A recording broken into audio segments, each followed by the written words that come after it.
ఈరోజు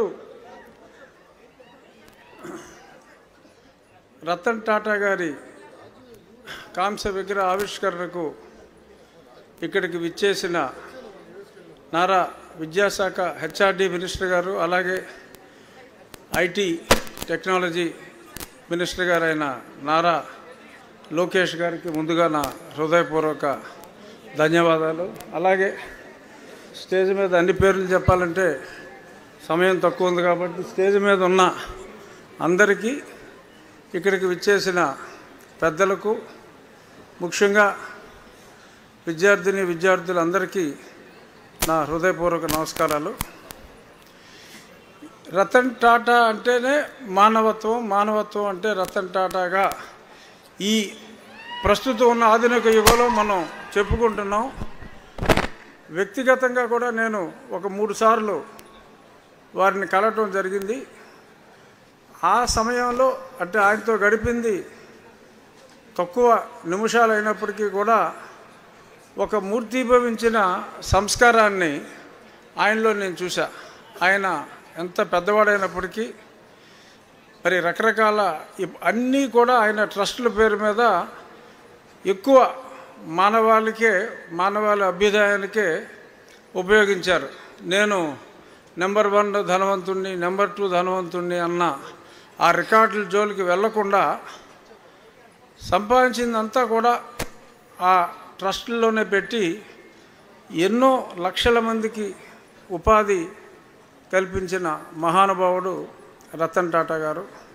ఆయన మన మధ్య నుంచి దూరమైనప్పుడు నాకు ఈ ఆలోచన వచ్చిన తర్వాత, ఆయన కాంస్య విగ్రహం ఏర్పాటు చేయాలి అన్న ఆలోచన వచ్చిన తర్వాత నేను లోకేష్ గారిని ఇలా ఆలోచిస్తున్నాను, మీరు తప్పనిసరిగా ఆ కాంస్య విగ్రహ ఆవిష్కరణకి, ఎందుకంటే అదే సమయంలో ఆయన మరణానికి కొద్ది రోజుల ముందు లోకేష్ గారు టీసీఎస్ చంద్రశేఖరంతో ఆయన ఎయిర్పోర్ట్కి వస్తే కూడా వెళ్ళి రిసీవ్ చేసుకుని, ఈ స్థాయిలో ఉన్నప్పటికీ మళ్ళీ ఎయిర్పోర్ట్కి వెళ్ళి ఆయన్ని డ్రాప్ చేసి, దానికి ముందు బాంబే మీటింగ్లో 10,000 ఉద్యోగాలు మన ఆంధ్రప్రదేశ్కి విశాఖపట్నం క్యాంపస్కి సాధించటం, ఆ విగ్రహావిష్కరణకి సరైన వ్యక్తి నారా లోకేష్ గారనే భావించి ముందు ఆయన్ని అనుమతి తీసుకున్న తర్వాత, ఆయనకి ఎప్పుడు వీలైతే అప్పుడే రెడీ అయిన తర్వాత చెప్తామండి, మీరు ఎప్పుడు వీలైతే అప్పుడు మీ చేతుల మీదుగా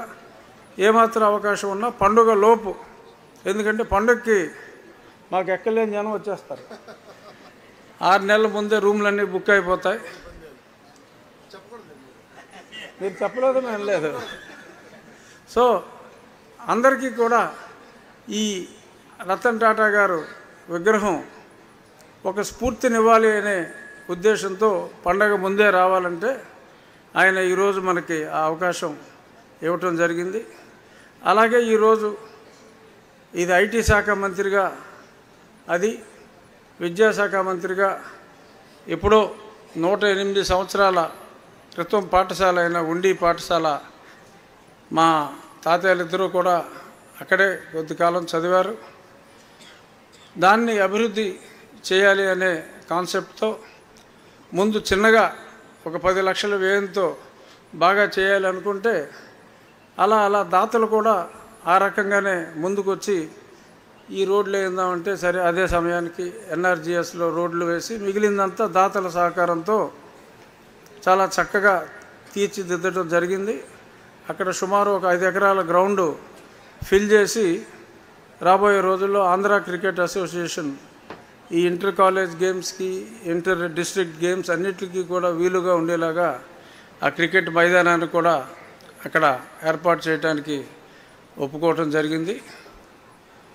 సో ఈ అభివృద్ధి అంతా కూడా ఇప్పుడు అంటే అంతా చూడటానికి సమయం లేదు కాబట్టి కొంత లోకేష్ గారు చూసి పాజిటివ్గా మనిద్దరం ఛాలెంజ్ చేసుకుందాం, మంగళగిరి ఉండే అని చెప్పి కూడా ఇప్పుడు ఆయన చెప్పడం జరిగింది.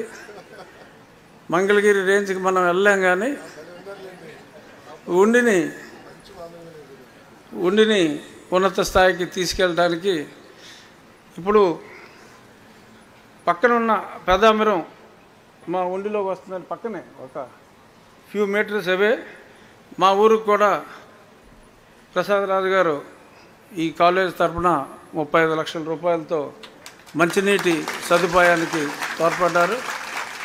అలా ఎక్కడెక్కడ ఇబ్బందులు ఉంటే ఎవరో ఒక పారిశ్రామికవేత్తని అభ్యర్థించి నా మిత్రులు కావచ్చు, కొన్ని చోట్ల గ్రామస్తులు రాబోయే 6 నెలల కాలంలో సురక్షితమైన మంచినీరు, ఇందాక మీరు కొంతమంది పిల్లలు జబ్బులు బారిన పడుతున్నారు, అటెండెన్స్ తగ్గిందని చెప్పారు కదా, సగం కారణం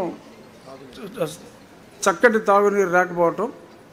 సో ఈ కార్యక్రమం వలన మీరు ఇందాక అడిగిన అటెండెన్స్ కూడా అభివృద్ధి అవుతుందని భావిస్తున్నా.